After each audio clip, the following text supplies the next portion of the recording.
Dire un ordre, un conseil ou une consigne, on le fait très souvent à l'impératif. Pourtant, beaucoup d'élèves hésitent sur la forme du verbe, surtout avec ou sans sujet, ou avec le petit s de certains verbes. Dans cette leçon, tu vas apprendre à reconnaître l'impératif et à l'écrire correctement dans des phrases de la vie quotidienne. À la fin de cette leçon, tu sauras former l'impératif présent avec les personnes qui existent vraiment à ce temps. Tu pourras aussi éviter les erreurs fréquentes, par exemple avec les verbes du premier groupe ou avec les pronoms. Enfin, tu t'entraîneras avec 3 exercices corrigés pour vérifier que tu maîtrises bien la règle.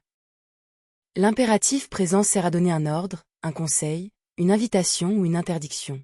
Il se conjugue seulement à 3 personnes. Tu, nous et vous. Surtout, le sujet n'est pas écrit. On dit « ferme la porte »,« fermez la porte »,« fermons la porte », mais on n'écrit pas « tu fermes la porte » à l'impératif. Pour former l'impératif, on part souvent du présent de l'indicatif, mais sans le sujet. Attention, les verbes du premier groupe en ER, et le verbe aller, perdent généralement le S à la deuxième personne du singulier. On écrit donc « chante »,« ferme »,« va ». En revanche, on garde le S dans fini, prend, vient. Pour réussir, suis une méthode simple. D'abord, demande-toi si la phrase exprime un ordre, un conseil ou une consigne. Ensuite, choisis la bonne personne. Tu, nous ou vous, mais sans écrire le pronom. Enfin, vérifie la terminaison du verbe, surtout si c'est un verbe en R ou un autre type de verbe. Prenons le verbe fermer. Au présent, on dit « tu fermes ». À l'impératif, on enlève le sujet, et comme c'est un verbe en R, on enlève aussi le S de la forme tu. On obtient « ferme la fenêtre ». C'est bien une consigne claire adressée à une seule personne. Prenons maintenant le verbe finir. Au présent, on dit « tu finis ».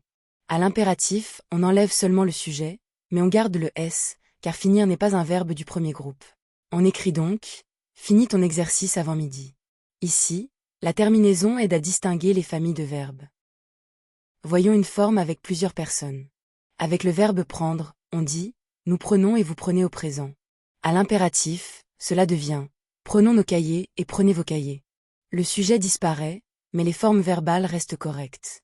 L'impératif peut donc s'adresser à un groupe ou inclure celui qui parle. Le piège le plus fréquent, c'est le petit s de la forme tu. Beaucoup d'élèves écrivent ou retirent ce s au mauvais endroit.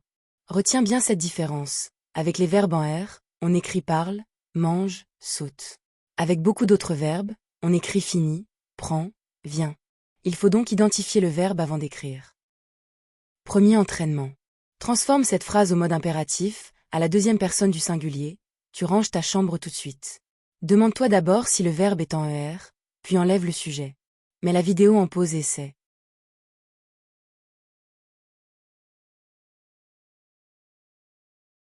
La bonne réponse est « range ta chambre tout de suite ».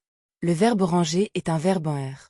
À l'impératif, avec tu, on enlève le sujet et on ne met pas de S final. C'est une forme d'ordre ou de consigne adressée à une seule personne. Deuxième entraînement.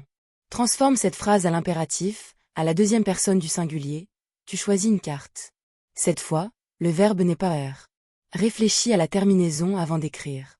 Mets la vidéo en pause et essaie.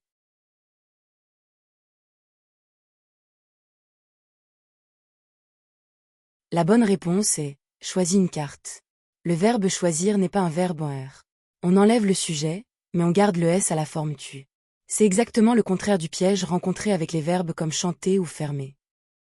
Troisième entraînement. Transforme cette phrase à l'impératif, à la première personne du pluriel, nous prenons le bus maintenant. Ici, il faut trouver la forme qui signifie faisons-le ensemble. Mets la vidéo en pause et essaie.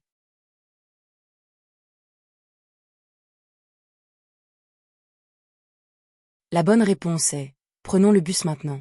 À l'impératif, la personne nous existe bien, et elle sert à proposer ou à ordonner une action faite ensemble.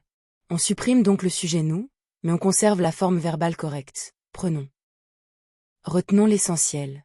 L'impératif présent sert à donner un ordre, un conseil ou une consigne. Il se conjugue seulement à tu, nous et vous, sans sujet écrit. Avec les verbes en ER, on n'écrit généralement pas de S à la forme tu, alors qu'on le garde souvent avec les autres verbes. Bravo, tu connais maintenant les bases de l'impératif et ses principaux pièges. Le plus important est de reconnaître la personne et de vérifier la terminaison du verbe. Pour t'entraîner, télécharge la fiche d'exercice gratuite sur blog-orthographique.fr.